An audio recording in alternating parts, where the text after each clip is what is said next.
Our first question for Toka Kahn Clary comes from Danny, all the way from the UK. Danny Flexen, please go ahead when ready. Hey Toka, how you doing? Hey. The last time we saw, well, not the last time we saw you, but the most notable time we saw you, certainly in the UK, was your fight with Kid Galahad in the featherweight eliminator. Just tell us a little bit about what you learned from that fight, and also why you decided to step up from 126. Well, my weight, I'm getting older, and my weight was a little bit of a problem.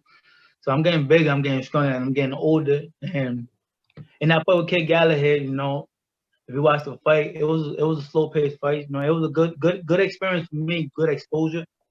Kid Galahad was a great fighter. He did a lot of good things in there. He told me a lot of things in the ring as well. You know, and I learned a lot from that fight. And after that, we've been grinding, we've been working.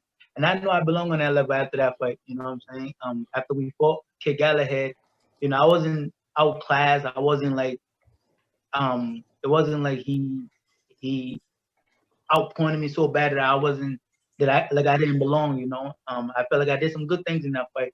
It's just like down the stretch. That's why I felt like I took my feet off the gas a little bit. But it was a great learning experience for me, you know, and I took those learning experience and I just moved on to my career. Now I feel like I belong on this stage. I belong at this level. Thank you very much, Danny Flexen. We are now going to go back to Jake Donovan with Boxing Scene. Jake, please unmute and go ahead. Thank you very much, Evan. Toka, I know you were linked earlier this year to a fight with Abraham Nova. Obviously, everyone has to respect the reasons why you didn't go through with it.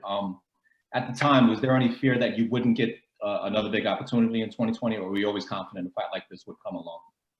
Well, you know, boxing, like I said, is filled with opportunities. You know, I'm at the point in my career. If you see my record, like I'm always in the gym, so I just knew that I just had to be patient. My time would come, you know, and that's what we did. My manager did a tremendous job, you know, and we here now. And this is the opportunity we've been looking for, the opportunity we've been waiting for, and I feel like it's now or never. Gotcha. And then I know you had, you know, the Rush Shaker it was like 6-7 weeks ago. Did you know at that time that this fight was coming along and that's why you took it, or did you just take that fight for the sake of getting back in the ring? Nah, my manager got me that fight because I wanted to fight so bad.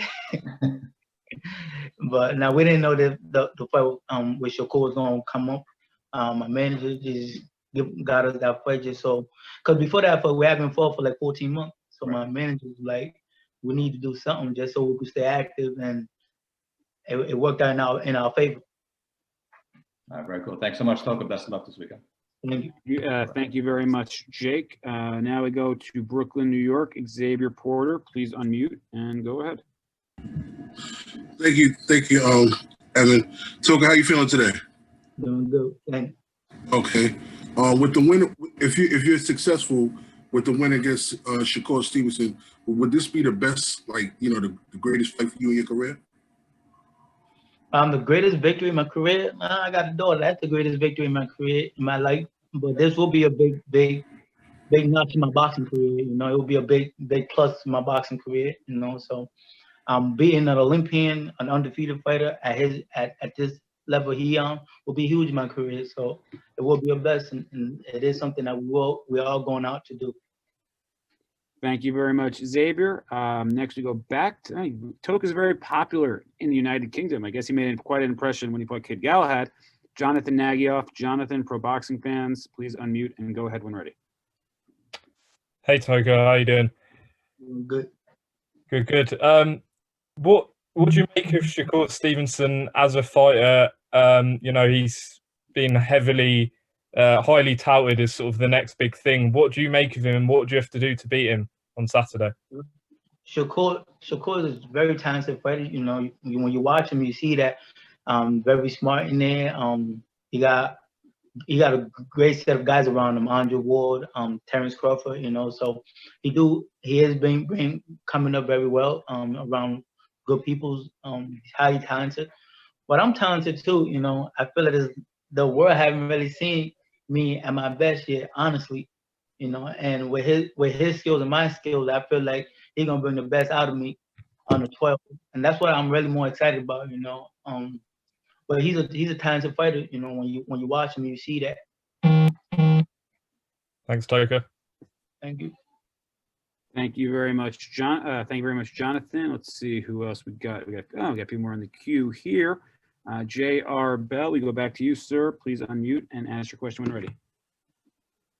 All right there, Toka. When this fight was announced, you said, come December 12th, boxing fans will see the difference between a man and a boy.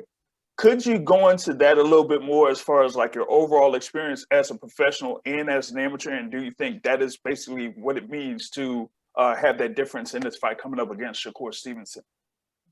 I mean, I just said that, you know, because Shakur's a young dude, you know what I'm saying? I'm in the prime of my career. You know, he's 23 years old. He's still young. I remember when I was 23 years old. I didn't mean nothing like no disrespect or nothing like that. I'm just saying I'm older, I'm stronger, and I've been through a little bit more than he have, and I'm gonna show all that when I go in it come December 12th. Thank you very much, JR. Let's see. Again, raise hand button in the chat queue, or send me a private message, and we will get to it.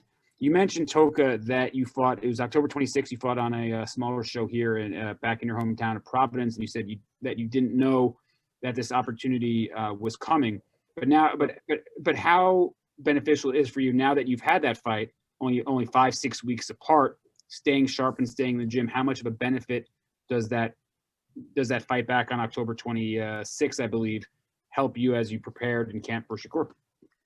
But that fight helped me a lot because that was my first fight in a bubble, doing a bubble thing, doing the COVID, but fighting with no fans in the arena. So that was my first time with those atmospheres. So it was a blessing that we had that fight. It also gave me and helped me to know what I'm going into when there's no fans in the crowd, when there's you won't be hearing no noise from anyone. So that fight helped me to get my mind prepared for that. And the weight cut. I ain't had no problem with my weight this camp. You know, I was already in shape. My weight was already down. I don't think I was over 12 pounds this whole camp, so it worked out tremendous. And you touched on the Kid Galahad fight. You said you learned a lot of things that you need to sort of maybe be more aggressive. But it was a close fight. Was that the biggest lesson you learned, that you maybe need to be more aggressive? But again, Shakur is obviously a different animal style wise than Kid Galahad. So how do you sort of take what you learned from that fight and apply it to a guy who fights completely differently, and a guy such as Shakur Stevenson? I feel like I just gotta believe in myself, you know what I'm saying, in everything from 1 to 10, you know what I'm saying.